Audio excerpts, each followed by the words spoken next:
மாநில தலைவர் அண்ணாமலை 3 பக்கத்துக்கு அறிக்கை கொடுத்து எம்ஜிஆர் மட்டும் சொல்லாம மோடிக்கும் எம்ஜிஆருக்குமே பல பொருத்தங்கள் ஒன்றாக இருக்கு அப்படின்றத சுட்டிக்காட்டி எப்படி பாக்குறீங்க? என்ன பொருத்தம் இருக்கு சொல்லுங்க. தலைவரை பொறுத்தவரை, புரட்சி தலைவரை பொறுத்தவரை ஒரு மிகப்பெரிய அளவிற்கு வந்து புரட்சி தலைவரை பொறுத்தவரை அவரோடு யாருமே ஒப்பிட முடியாது. ஒப்பிட முடியாத அளவிற்கு ஒரு மாபெரும் தலைவர் என்று சொன்னால், வரலாற்றிலே முத்திரை பதிக்கக்கூடிய தலைவர் சொன்னால் புரட்சி தலைவர் எம்ஜிஆர் அவர் தான். புரட்சி தலைவர் எம்ஜிஆர் வந்து ஜாதி சமயம் பார்க்கல, வேறுபாடு பார்க்கல, அதே போன்று மத ரீதியான அரசியல் பண்ணல. இதெல்லாம் வந்து அண்ணாமலை வந்து ஒத்துக்கிறாரா? இதெல்லாம் வந்து தலைவரை பொறுத்தவரை விவசாயிகளாக இருந்தாலும், தொழிலாளர் இருந்தாலும், நெசவாளர் இருந்தாலும், மீனவர்களாக இருந்தாலும் சரி, இந்துவாக இருந்தாலும் சரி, கிறிஸ்துவ மக்களாக இருந்தாலும் சரி, இஸ்லாமிய மக்களாக இருந்தாலும் சரி, ஜெயின மத சார்ந்தவர்களாகவும் சரி, அதே போன்று சிறுபான்மை மக்கள் நிறைய பேர் வாழுகின்ற தமிழ்நாட்டிலே எல்லோருமே போற்றக்கூடிய ஒரு மிகப்பெரிய ஒரு மாபெரும் தலைவர் புரட்சி தலைவர் எம்ஜிஆர். அப்படி வந்து மோடியை பாராட்டுறாங்களா சொல்லுங்க.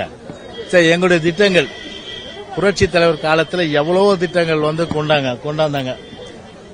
அன்றைக்கு குறிப்பா சொல்ல போனா ஒரு சமூக நீதி என்ற அடிப்படையில் 50% இடஒதுக்கீடு அன்னைக்கு கொண்டு வந்தது யார்? அன்னைக்கு புரட்சி தலைவர் எம்ஜிஆர் தான் அன்னைக்கு கொண்டு வந்தார். அன்னைக்கு புரட்சி தலைவர் எம்ஜிஆர் கொண்டு வந்து அதன் பிறகு பாத்தீங்கன்னா வந்து 20-30 திரு கருணாநிதி பிரிச்சார். அந்த 50 தான் பிரிச்சாரு. கருணாநிதி ஒன்னும் பிற்படுத்தப்பட்ட சமுதாய மக்களுக்கோ மிகவும் பின்தங்கிய மக்களுக்கோ எதுவும் செய்யல. தலைவர் கொண்டு வந்த 50 தான் 30-20 ஆக்கினாரு. அதுக்கும் ஒரு ஆபத்து வந்தது. 69% இடஒதுக்கீடு. அதுக்கு வந்து முழுமையா வந்து பாதுகாப்பு கொடுத்து சட்டத்தை திருத்தி 9வது அட்டவணையில் சேர்த்து இன்னைக்கு 69% இடஒதுக்கீடு பழங்குடியினர், ஆதிதிராவிடர்கள், பிற்படுத்தப்பட்டவர்கள், அதே போன்ற மிகவும் பின்தங்கியவர்கள் இவரெல்லாம் 69% இடஒதுக்கீடு அனுபவிக்கிறோம் சொன்னா திமுக காரணமா இல்ல மோடி காரணமா? அண்ணா திமுக தான் காரணம், அம்மா தான் காரணம். இப்படி ஒவ்வொன்றா நாங்க எடுத்து சொல்ல முடியும். அதனால ஜாதி மத இனத்தை எல்லாவற்றையும் கடந்து நிற்கின்ற சமத்துவம் பார்க்கின்ற ஒரு இயக்கம் அனைத்து இந்திய அண்ணா திராவிட முன்னேற்ற கழக இயக்கம். அதனால்தான் தலைவரே சொன்னாரு, பிரிவினை நாடும் சமநிலையில் இணைவோம் என்ற அந்த கருத்து. இன்றைக்கு அந்த அளவுக்கு இன்னைக்கு வந்து பிஜேபி கொள்கை இருக்கு. இன்னைக்கு மதத்தால பிரிவினை பண்றது தானே அவங்களுடைய வேலையாவே இருக்கு.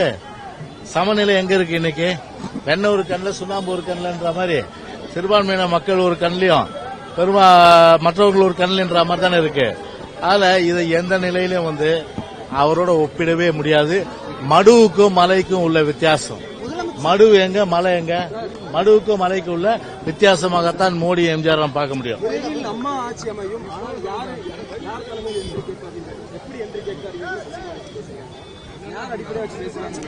2026 அம்மா ஆட்சி அமையும், பொதுச்செயலர் தலைமையில் தான் அமையும். இதுல எந்த மாறுபட்ட கருத்து இல்ல. அது என்ன, அவங்க வந்து அதை வந்து ஓப்பனா சொல்லிட்டு போக வேண்டியதானே. அதுல என்ன கஷ்டம் இருக்கு? 200 சீட்டை ஜெயிப்போம் அப்படின்னு சொல்லிட்டு முதலமைச்சர் சொல்லியிருக்காரு. என்ன சொல்றாருன்னா, இந்திய குடியுரிமை சட்டத்திற்கு ஆதரவாக இருந்த அதிமுக சிறுபான்மையினருக்கு பாதுகாப்பா இல்ல, திமுக தான் பாதுகாப்பா இருக்கு அப்படின்னு. ஏங்க 98 பெரிய அளவுக்கு வந்து கோயம்புத்தூர் மாவட்டத்தில் கலவரம் ஏற்பட்டது. யார்? அத்வானி வருகையின் போது. நான் கூட அப்ப வந்து சென்ட்ரல் மெட்ராஸ்ல வந்து கேண்டிடேட், நான் மத்திய சென்னையில நாடாளுமன்ற கேண்டிடேட். அப்ப பிரச்சாரத்துக்கு வந்தாரு. பெரிய குண்டு வெடிப்பு வெடிச்சு கிட்டத்தட்ட 58 பேர் செத்தாங்க. அதுக்கப்புறம் பார்த்தா அதை வைத்து நம்ம தன்னுடைய ஆட்சியை கலைச்சிருவாங்கன்னு சொல்லிட்டு என்ன பண்ணாரு, இருக்கிற இஸ்லாமியர் எல்லாம் வந்து பிடிச்சாங்க. மசூதி எல்லாம் போய் ரைடு அடிச்சாங்க. சிறையில் இன்னும் இருக்கிறாங்க இஸ்லாமியர்கள். நீ அதாவது வாக்குறுதிகள் கொடுத்த மாதிரி அவங்க வந்து விடுவிக்க வேண்டியதானே, அதை விடுவிக்கல. அதனால உள்ளன்பா பாத்தீங்கன்னா யார் வந்து உண்மையிலேயே இஸ்லாமிய மக்கள் மீது பற்று கொண்டவர்கள், வெளிவேஷம் உதட்டளவில் யாருன்னா, உதட்டளவில் திமுகவும் இந்த ஸ்டாலின் மாடல் அரசாங்கம் ஸ்டாலின் தான். ஏன்னா இலங்கையில இருந்து முழுமையா வந்து தமிழினத்தை கொன்று குவித்து சிறுபான்மையின மக்கள் இங்க வந்து பாத்தீங்கன்னா ஒரு அச்சம் தருகின்ற சூழ்நிலையில் வந்து அன்றைய காலகட்டத்தில் உருவானதே திமுக ஆட்சி தான். ஆனா அம்மா ஆட்சி தான். ஒரு டிசம்பர் 5 வந்துட்டாலே மடியில பாபர் மசூதி இடிப்பு தினம் மடியில நெருப்பு கட்டின்னு போவாங்க, எல்லாருமே பிடிச்சிருவாங்க, கேஸ போட்டுருவாங்க, உள்ள போட்டுருவாங்க. அம்மா ஆட்சி வந்து 2001ஆம் ஆண்டு காலகட்டம் வந்த பிறகுதான் இஸ்லாமியர்களுக்கு முழு அளவுக்கு சுதந்திரமே ஏற்பட்டது. அதுல இருந்து எந்த பிரச்சனையும் இல்லை. அப்ப 98ஆம் ஆண்டு காலகட்டத்தில் 2001ஆம் ஆண்டு காலகட்டத்தில் அந்த 3 வருஷத்துல இஸ்லாமிய நிலை பாதுகாப்பு இருந்ததா என்பதை தயவுசெய்து ஸ்டாலின் கேட்டு பாருங்க. சார், ஈரோடு கிழக்கு இடைத்தேர்தலில் அதிமுக போட்டியிடுமா?